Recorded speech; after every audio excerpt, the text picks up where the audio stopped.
루카가 전한 거룩한 복음입니다. 하늘에 올라가실 때가 찾아 예수님께서는 예루살렘으로 가시려고 마음을 굳히셨다. 그래서 당신에 앞서 심부름꾼들을 보내셨다. 그들은 예수님을 모실 준비를 하려고 길을 떠나 사마리아인들의 한 마을로 들어갔다. 그러나 사마리아인들은 예수님을 맞아들이지 않았다. 그분께서 예루살렘으로 가시는 길이었기 때문이다. 야고보와 요한 제자가 그것을 보고 주님, 저희가 하늘에서 불을 불러내려 저들을 불살라 버리기를 원하십니까? 하고 물었다. 예수님께서는 돌아서서 그들을 꾸짖으셨다. 그리하여 그들은 다른 마을로 갔다. 주님의 말씀입니다. 빈민사목위원회 위원장이 되고부터 이전과는 다르게 주관하거나 참여해야 하는 회의가 부쩍 많아졌습니다. 회의를 위한 회의를 한다는 말이 있을 정도로 많을 때는 하루에도 여러 개의 회의를 소화해야 하기도 합니다. 그럴 때는 몸과 마음이 많이 지칩니다. 이렇게 회의가 많고 길기 때문에 지치는 것은 그래도 나은 편입니다. 더 힘든 것은 회의 안에서 서로의 의견이 맞지 않을 때가 많다는 것입니다. 그럴 때는 가끔씩 감정이 상하기도 합니다. 이 안건에 대해서 미리 공지도 하고 설명을 자세하게 했음에도 불구하고 왜 일부러 이해를 하지 못한 것처럼 저렇게 딴소리들을 하고 있을까? 이것이 올바른 것인데 왜 아니라고 하는 것일까? 저건 잘못된 것인데 왜 자꾸 자기 의견이 맞다고만 하는 것일까? 이외에도 여러 가지 다양한 의견 대립들로 인해 회의 안에서 얼굴을 붉히거나 목소리가 커질 때도 있습니다. 주관하거나 참여해야 하는 회의들 안에서 이렇게 기분이 좋지 않게 집에 돌아오게 될 때는 혼자서 많은 생각을 하게 됩니다. 왜 그랬을까? 뭐가 문제인 것일까? 좋게 끝낼 수도 있었을 것인데 다음부터는 그냥 사람들이 말하는 대로 받아들이고 하자는 대로 할 수 있게 아무 말도 하지 말까? 그런데 그건 제 마음이 온전히 동의하지 않는 것인데도 대립을 피하기 위해 겉으로만 동의하는 척 할 뿐인 거짓된 모습인 것 같아서 싫었습니다.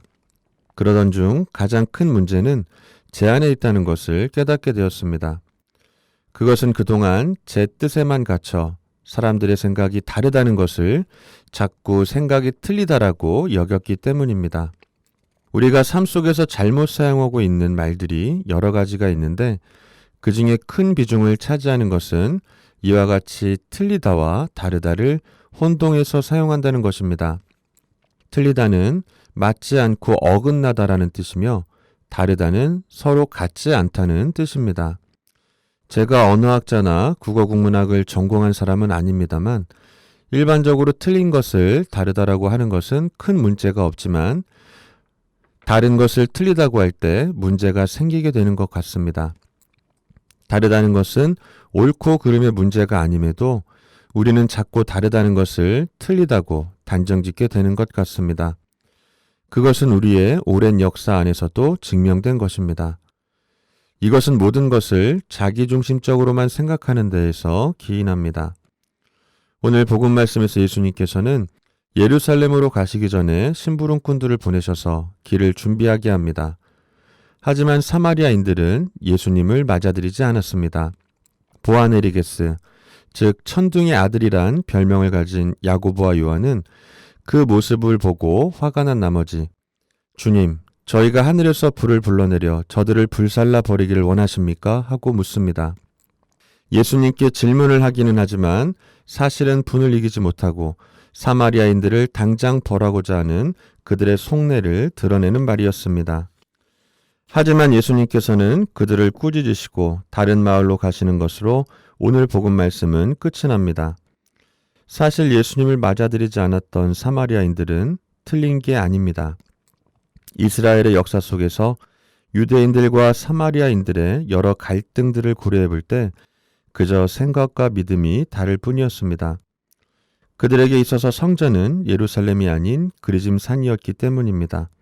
예수님은 그런 사마리아인들의 냉대를 틀렸다라는 관점이 아닌 다르다라는 관점에서 접근하신 것입니다.